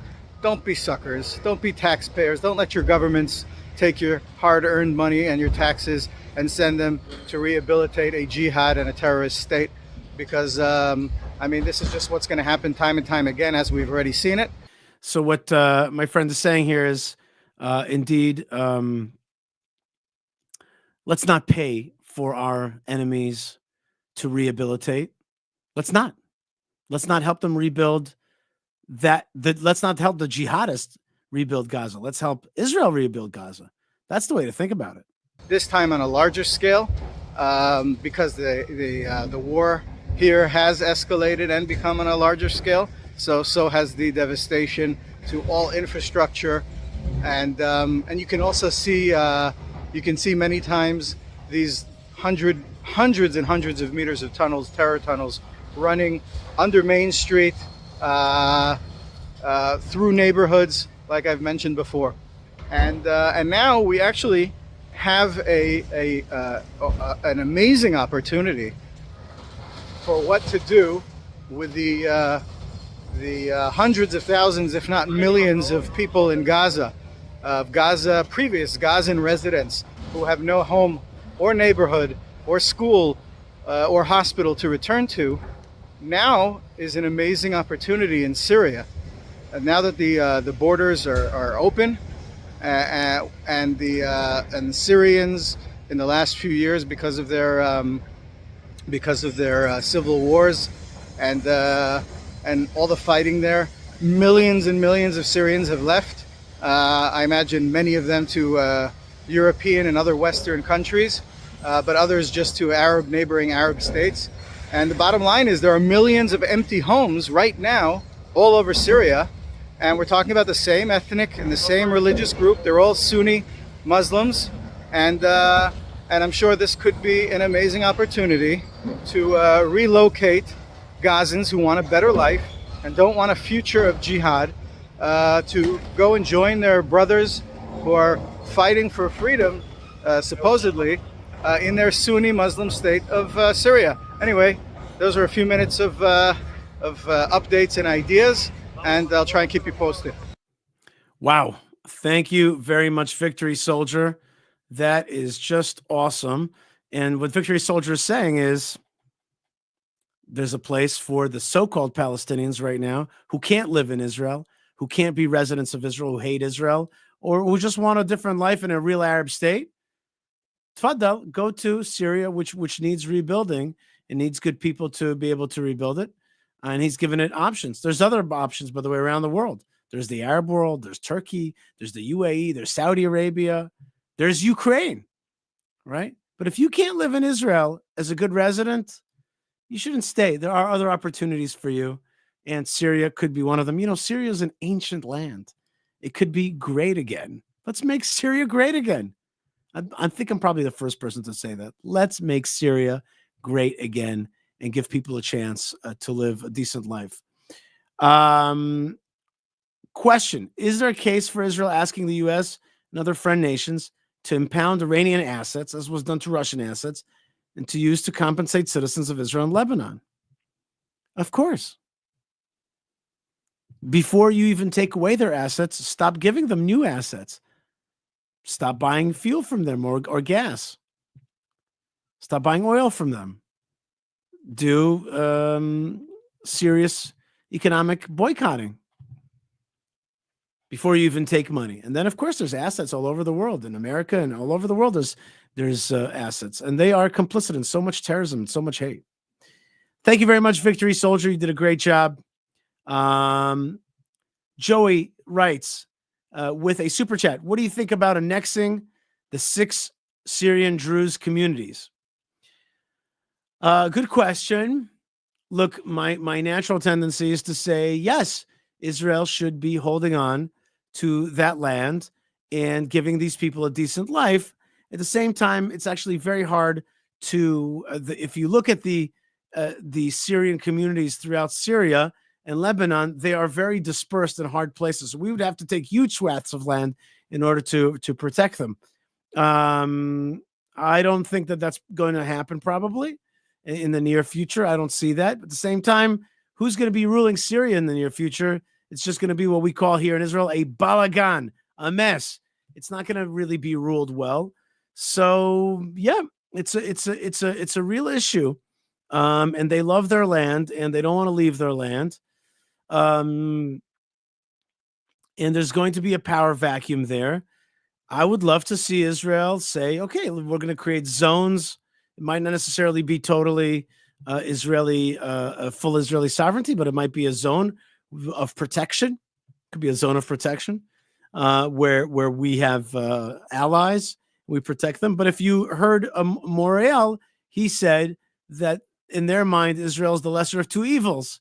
So better Israel. It's like a self-defense pact, not really a love of Israel. I think I'd like to see a little bit more a pledging of allegiance to the Jewish state of Israel for us to assert our protection. That's on the one hand, but you know what? Let me argue with myself, because I really also see a situation where Israel is the regional defense provider, where Israel's defense umbrella and defense zones are broader than the actual sovereign Jewish state. And yeah, I think we can send our defense out even further. You know, who knows what it's going to be? Maybe it's going to be a Druze autonomy. Well, who's going to ensure their security? Could be Israel. I could see that. It really depends also on how, you know, if we get out of the rubric of Israel is going to be there totally, but say, you know, these are these kind of zones, just like the, and to distinguish between the old colonialists who protected all kinds of folks from, let's say, France, they protected the French Maronites or something. We would be in our land nearby, but we would have a zone of protection that we would send out our ability to defend from the jihadists and the other elements. Okay. Wow, boy, we've had a very diverse show today. Am I right? Come on, let me hear you. Am I right here? And we have a quarter of an hour. I've made a little bit of I've decided that we also have to learn a little bit more Torah together here. So I just want to get to a little bit of Torah with you. Says Judy, just curious on the menorah, does Israel light one candle for each night or all at once? The answer is one light, one candle, then 2 candles, then 3 candles, then 4 candles, then 5 until the 8th night. That's the tradition. That's the best way to do it. But in fact, you could get away with just lighting 1 candle every night. But the way we do it is the best way possible, which is to light an additional candle every night. There was one opinion, which was to light 8 candles in the first night and then go down just to 1. I really like that opinion, but it's not the accepted opinion. But we add every night a candle until the 8th night, which is called Zot Chanukah, the essence of Hanukkah. So that's a great question. So thank you very much for that. Yishai Fleischer, for those of us in the West who love God, considering the challenges we are facing, how do we not lose hope, lose faith? Why should you lose hope and lose faith? There's more God going to come now to America, which means it's going to be, more God around the world. There's going to be more God in Israel. Lose faith? You picked the wrong time. God is back to Jerusalem. God is building Yerushalayim. He's bringing his children home to the land of Israel as promised. What's there to lose faith about? Maybe you got to move to a place which is a little bit more faithful, but they have them everywhere. They have them in Europe and certainly in the United States. We have the Jewish country of Israel. And I think that there are great places around the world. I've got a good friend of mine who lives in Idaho. There's tons of God there. I've been to Texas many times. Sheesh. I don't necessarily agree with the religion they practice, but there certainly is a lot of faith and a lot of opportunity. I think that we're in a time that we have to assert God's name and push it out there, and not to feel like we are being chased out. Quite the opposite. I think that God is giving us a great opportunity to promote his name in this time. So I wouldn't lose hope at all. I would be very, very hopeful. And I think that also the Trump victory is, it doesn't matter if you like him or not. The bottom line, it doesn't matter what you think of the man. It's not about the man. It's that people of rejected progressive values and want faith values. So I think it's a great opportunity right now. Let's talk a little bit about a Torah portion, not this week's Torah portion, but 2 weeks ago. I just wanted to read this with you. Vayetze Yaakov mi Beersheva vayelech Haran. Jacob left Beersheva, went to Haran. Vayivga b'makom. Therefore, he went from the south of Israel to Haran, which is in kind of upper Syria, lower Turkey. Vayivga b'makom. He went to his family to find wife and wives. He came upon the place. Vayalan Sham. He spent the night there because the sun had set. He took from the rocks of the place and he put it around his head, and he lay down in that place to sleep. Vayachalom, and he dreamt. This is Jacob. V'hineh sulam mutzav arza. He dreamt. Here is a ladder, which is standing firmly on the ground. V'rosho magia shamayma, and its head of this ladder reaches the heavens. V'hineh malachei Elohim olim veyordim bo, and here are angels of God going up and down this ladder. This is an incredibly important visual and visualization that we should all have in our minds. There is a ladder between heaven and earth. There's a ladder between heaven and earth. And that ladder means that our prayers are going up and angels are coming down. God's great knowledge is coming down. God is not, he is not of this world, but he is connected to this world, and he's connected in our life. Let's keep going. V'hineh Hashem, here is God, nitzav alav, he's standing upon him. Vayomer, ani Hashem Elokei Avraham avicha, I am Hashem, the God of your father Abraham. Ve'Elohei Yitzchak, I'm also the God of Isaac. Ha'aretz asher ta shochev aleha, this land that you're laying on, lecha etnena ulezarecha, to you I shall give, and to your seed. So God promises Jacob that this land that he's laying on will be to his seed, and we'll see exactly where that land was. V'haya zarecha ka'afar haaretz, and your seed will be like the dust of the earth, ka'afar haaretz, ufaratzta, and you shall expand greatly. Yama v'kedma tzafona benegva, to the west, to the east, to the north, and to the south. V'nivrechu becha kol mishpachot adama, and all the families of the earth will be blessed through you, Jacob, ubezarecha, and through your seed. V'hineh, and here, anochi imcha ushmarticha bechol asher telech. Slicha imach. V'hineh anochi imach, I am with you, says God. V'shmarticha, I will protect you bechol asher telech, wherever you go. I love these words. Bechol asher telech, wherever you go. V'hashivoticha, I will return you. El adama azot, to this land. I will return you to this land where you're laying down. Ki lo azvecha, for I shall not leave you. Ad asher masiti et asher dibarti lach. I will not leave you until I fulfilled what I have said. I will never leave you until I fulfill that promise to bring your seed back here to the land of Israel. This is one of many, many blessings that promise that the Jewish people will return. The children of Jacob will be returned to the land of Israel. And that place where this all happened was called Beit El, the house of God.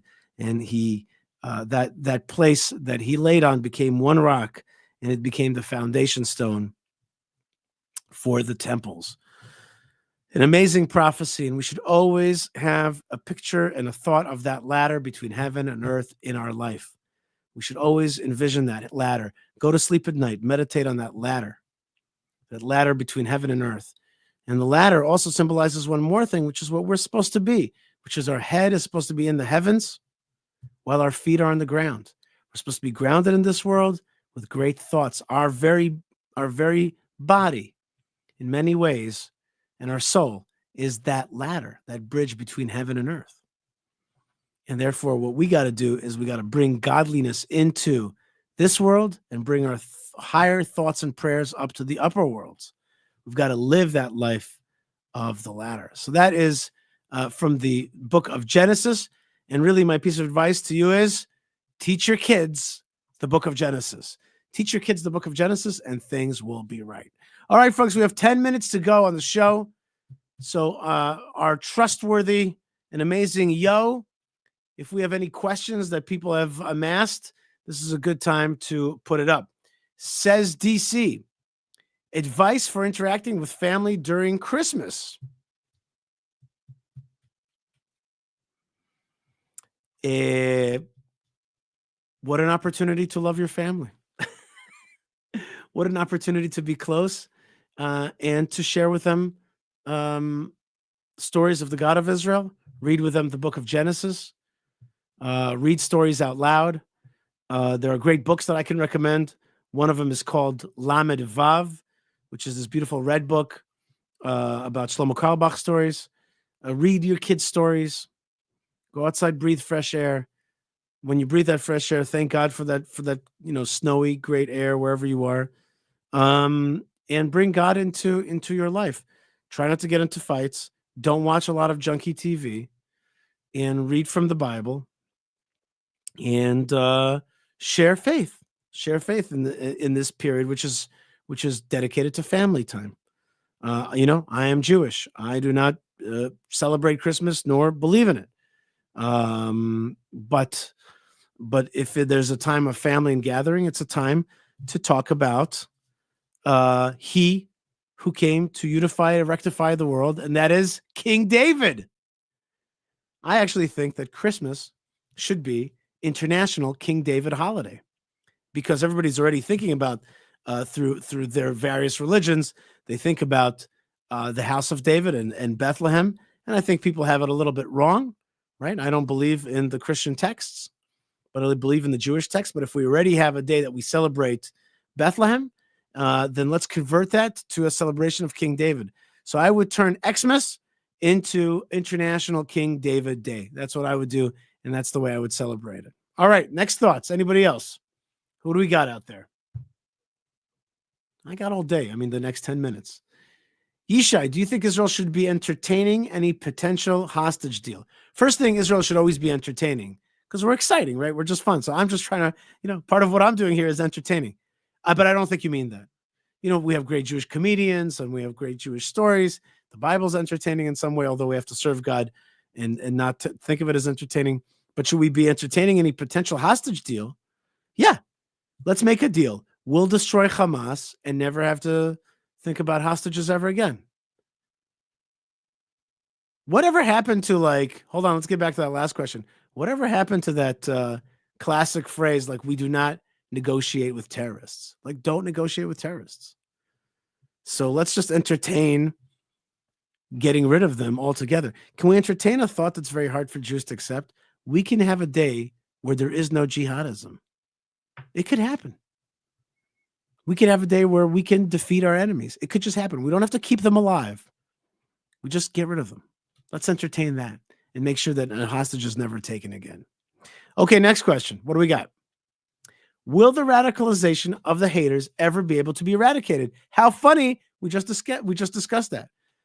And notice that radicalization is like eradicated, right? In order to stop radicalization, you have to eradicate radicalization. Says Jerome, I do not think so. It is too deep, too well established. So to me, it's not going to happen. Fine. What does it matter if it's not going to totally happen? The bottom line is that you have to crush it and you have to subdue it. There are dark forces in this world, but you have to subdue them. You have to work on subduing them. And you have to accept that that's what we have to do, is to subdue it. We have to fight it. And if you don't accept that